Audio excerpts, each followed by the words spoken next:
Crypto Cats, my name is Tom, I am the crypto investor and it's time for our weekly market roundup. We start as ever with the heat map of the top 100 coins and you can see we are back to green.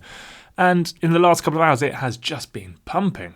And we'll look at that on the charts in a minute. We have Ethereum up 14.2%, sitting at 3,230. Bitcoin up 12.8% at 47.5 almost. And generally other layer ones looking pretty good as well. Though we are seeing Avalanche and Cosmos and Algo lagging a little bit. I mean, they have been the ones that have been pumping rather well. Solana looking like it's breaking to the upside again, just taking out 150 this minute. So that is looking pretty nice as well. And as other kind of areas of green, we're seeing Axie up to $83 suddenly. They have introduced staking this week, and so that is adding a lot of benefit to holding Axie. Uniswap up 34%. I haven't actually seen what has led that rise there, but very impressive all the same. Even Link is moving, correlated always very much with Bitcoin. Okay, well, let's have a quick look at our bubbles. And you can see, well, it is the perpetual futures trading contracts that are winning here, Perp and dYdX. If you're not familiar with dYdX, where have you been? So this, for me, is the biggest, well, we've got so many stories to cover. This is one of the biggest stories. Let's jump straight to that. Behind me, we do have OMG as well. I'm not sure where that blast from the past has come from of late. I remember that being very prevalent in 2017. I think it's an Asian payment protocol. So let's just have a look at dYdX and what is going on there. Well, if we look at Token Terminal, you can see that the protocol revenues, of course, we've got Ethereum and Axie, and suddenly we've got dYdX here. And if you're not familiar with it, this is a trading platform which is decentralized, DeFi in its finest, built on layer 2 Ethereum. And so this allows, for example, the people who are in China who are having their crypto banned can continue to trade, take positions without using centralized exchanges. And so this is actually launched at they've had their ICO at the perfect time because the demand from China is propelling it. And just to give you some metrics here, this is looking at dYdX versus other platforms, and you can see that it has 27% of the market share. So more than Uniswap, more than PancakeSwap, more than 1inch, and more than all of the central exchanges volumes put together. dYdX is a big deal, and this token is currently at 88th in market cap compared to something like Uniswap, which is 12th by market cap. So I think dYdX still has a long way to go, even though we've seen it pump rather well. We can look at the charts in a minute. But yeah, quite an impressive story. Let's just jump back a little bit and look at layer 2s. We've actually gone down in total value locked on layer 2 in the last 7 days, which is interesting to see. Mostly money coming off Arbitrum. Not quite sure what that is relating to be honest. And dYdX continues to add onto layer 2, up 33%. This week, so that's just something to keep your eyes on. As far as news, upcoming events this week, nothing really of note, to be honest. It's a quiet week, and this week has not been quiet. Yesterday we had Jerome Powell, the Fed chairman. He said that they are not intending to ban crypto. He did say that they intend to regulate stablecoins, but I think this is very reassuring to a lot of people that think, we're only a hair's breadth away from crypto being banned. We have the reassurance from J Powell that that is not the case. And also, last week we had Gary Gensler lambasting crypto. And then this week he has then changed his tone somewhat and said that a ETF is pretty close, or that he's not adverse to an ETF. And if you look on Bloomberg Terminal, you can see that, Fidelity and a number of other large banks are looking to they have their applications out for ETFs. Many of them are set to have a yes or a no in the next 2 weeks or so. So we are potentially pumping because we might have a Bitcoin ETF in the coming weeks, which would be ridiculous. If you think of just 1% of the money kept in portfolios and pensions and such being allocated to crypto, then we're talking vast numbers. By the way, if you do like the content, please hit the like button and please do subscribe, hit the alerts. It really does help. and I love to read your comments as well if you are getting any benefit out of the content which I'm putting out here. Okay, so on that ETF point, Coinbase also said FCC approves ETF soon, and then deleted the tweet immediately as well. So another hint that we potentially have an ETF coming combined with Gensler's words. So that's pretty cool to see. This is very cool if you didn't see this. So I mentioned this last week, but basically Twitter are going to be now allowing lightning payments between profiles, but they're also going to be implementing authentication of your NFT avatar. So this is just a demo of that. So you get your NFT, you put it as your avatar, so you connect your wallet, MetaMask, Coinbase, whatever it may be, you connect it, yada, yada, yada.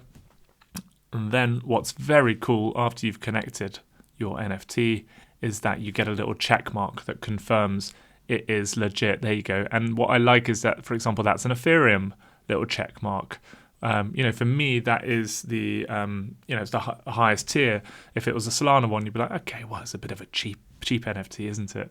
But this is just another feather in Ethereum's cap, and another reason. Well, this has made me much more bullish on NFTs, to be honest. Humans like to posture and flex their wealth, and another way of doing that now is by spending enormous amounts of money on NFTs and then displaying them as your avatar. And Twitter's only going to be the first of many social media platforms to do this. It's not the last. So pretty cool, pretty bullish for the whole space. All right. I mentioned for the last few weeks, of course, that Columbus 5 was coming out for Terra Luna. It has happened, and the burn has now begun. So we will now start to get metrics on how much Luna is being burnt. This is, of course, Luna's EIP 1559 moment. So the burn has begun. 28 million Luna already burnt. This is cool. Coinbase are allowing their users to deposit paychecks directly into crypto.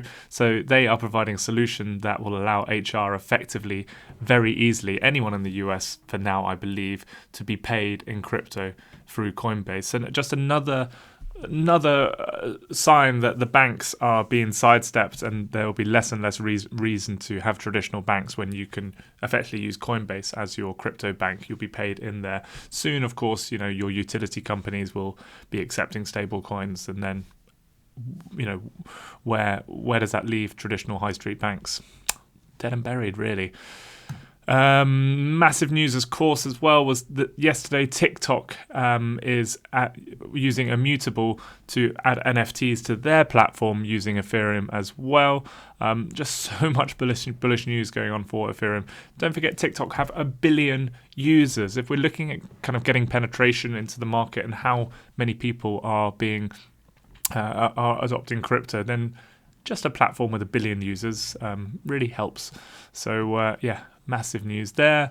Another big name, Visa, are looking at building an interoperability platform, which basically means multiple blockchains talking to each other, which will allow central digital bank currencies, because they know that is coming. We've seen it in China, and of course the US and Europe and such will be building their CBDCs, but this will allow them to talk together, to payments to be settled between different blockchains. And of course, what are they building it on? It doesn't say in this article. It's another article. It's Ethereum. They're looking at building all this on layer 2 Ethereum.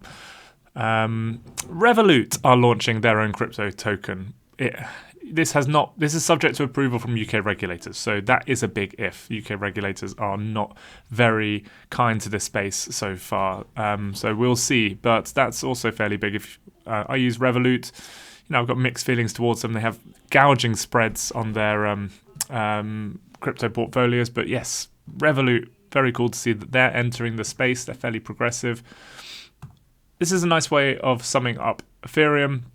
Can you imagine a supercomputer that has no location, with tens of thousands of apps built on it, more than 200,000 active and highly skilled developers, able to execute virtually any line of code for people with 100% precision, and not a trust in a single soul, not one person? That is Ethereum. And that is what it is. It's ridiculous. I mentioned NFTs that Axie is allowing staking. That's why we've seen that pumping. So if you don't currently stake your AXS, then I encourage you to do so. Do that through their website.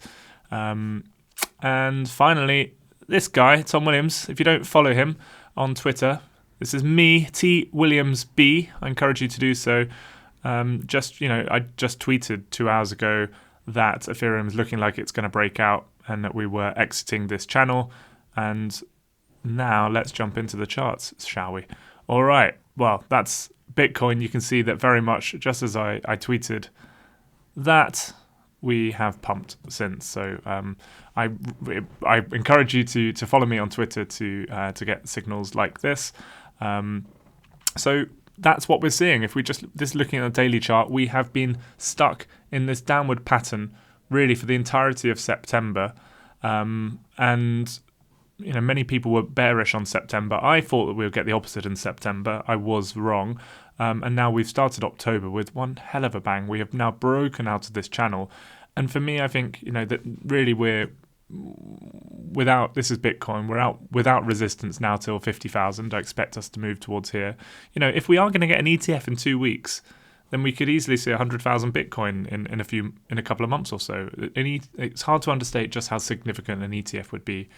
So I see daylight all the way up to here, and then we will see.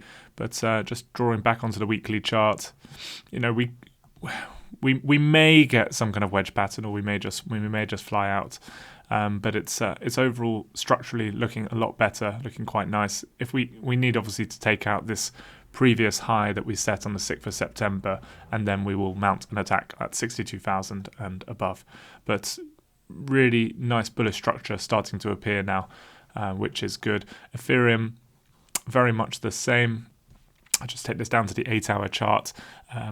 So I was going to say to all of you, great buying opportunity as we're just currently breaking out of this channel. But don't be afraid to jump in here. We've now just cleared these previous highs that we couldn't clear these last few weeks, and we've cleared it now, which means the likelihood is, okay, we have some light resistance coming in at 3,300, but the likelihood is that we will now head back up to 4,000 from here. That's my personal opinion.